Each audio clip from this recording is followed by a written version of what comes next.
Hello বন্ধুরা, দেখো আমি রান্নাতে বসে গেছি। তো আজকে কী কী রান্না করব সেটা তোমাদের সাথে শেয়ার করি। কিন্তু আজকে একটু স্পেশাল আইটেম আছে আমার প্রিয়, ওই জন্যই চলো দেখাই। একদিকে বসিয়ে দিয়েছিলাম ভাত, আর একদিকে ডাল। আমার ডালটা হয়ে গেছে সেদ্ধ করা, এখন ঘুরতে হবে, ঠিক আছে। আর এই সাইডটায় দেখো, এই যে কলার বড়া ভেজেছি, দেখো কতটা মচমচা, দেখো মচমচ করছে, আমার প্রিয় কলার বড়া। আর এই যে স্পেশাল যে কথাটা বলেছিলাম, এটাই হলো সেটা। দাঁড়াও একটু দেখ, এই যে এই চিংড়িগুলো দিয়ে এখন এই লাউটা দিয়ে রান্না করব। এইটা আমাদের গাছের লাউ, ঠিক লাউটাকে চিংড়ি দিয়ে রান্না করব, ঠিক আছে। তো রান্না করে দেখাচ্ছি, টাটা। এখন আমি ডালটা ঘুরবো, তারপরে জল দিতে হবে। এটা কিন্তু মুসুরির ডাল, ঠিক আছে। মুসুরির ডালটাকে সুন্দর একদম সাদা করে ঘষে নিতে হবে, ঠিক আছে। ঘষে কি করতে হবে, হালকা করে একটু জল দিতে হবে। দাঁড়াও দেখাচ্ছি। যাই হোক, আমি এরকম করেই রান্না করি। এই যে হালকা একটু জল দিলাম প্রথমে, তারপরে গুলে নেব, ঠিক আছে। গুলে দেখবে একদম ঘন টাইপ হয়ে আসবে, ঠিক আছে। তারপরে দিতে হবে জল, তারপরে লবণ হলুদ দিয়ে যে যতটুকু লঙ্কা খাবে না খাবে তোমাদের মধ্যে দিতে পারো, কিন্তু আমি লঙ্কা বেশি দিতে চাই না, ওই জন্যই মানে ফোড়নের মধ্যেই দিয়ে থাকি। তো যাই হোক, জলটা দিয়ে তারপরে দেখাচ্ছি।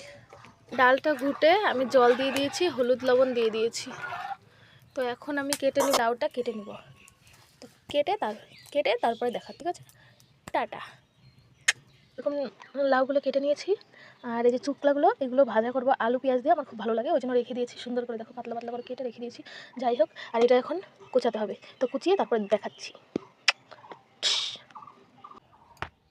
দেখো লাউটা প্রচুর কচি, ওই জন্য এতটুকু করেই ফেলেছি। দেখো কতটা কচি, বিচিগুলো হয়েও পারেনি, বুঝেছো, ওই জন্য অল্প একটু করে করেছি। এই যে দেখো এরকম করে কেটেছি। আর কি বলো তো, এটা এত মায়া লাগছিল কচি দেখে, ওই জন্য সামনের টুক এরকম করে কেটে নিয়েছি, মানে এই যে এখান থেকে এতটুক, ঠিক আছে, কেটে নিয়েছি। তারপরে ওরকম ছোটো ছোটো করেছি, লম্বা হয়ে যেত নাহলে বেশি, ওই জন্য। আর এদিকে দেখো আমার ডালটা ফুটে গেছে, তো আমি এখন সম্বার দেবো পেঁয়াজ রসুন আর লঙ্কা দিয়ে। শুকনো লঙ্কা আর জিরেটা কালো হয়ে এসেছিলো, তখন দিয়ে দিচ্ছি পেঁয়াজগুলো আর রসুনটা। পেঁয়াজ আর রসুনগুলো থেতলে নিয়েছি, তো এটা সোনালি হবে, তারপরে ডালটা ঢেলে দেবো। তো সোনালি হতে থাক, আমি ভাতটাও নামিয়ে নিচ্ছি, এখন উপর দিতে হবে। আর এই যে ডালটা এখন ঢেলে দেবো।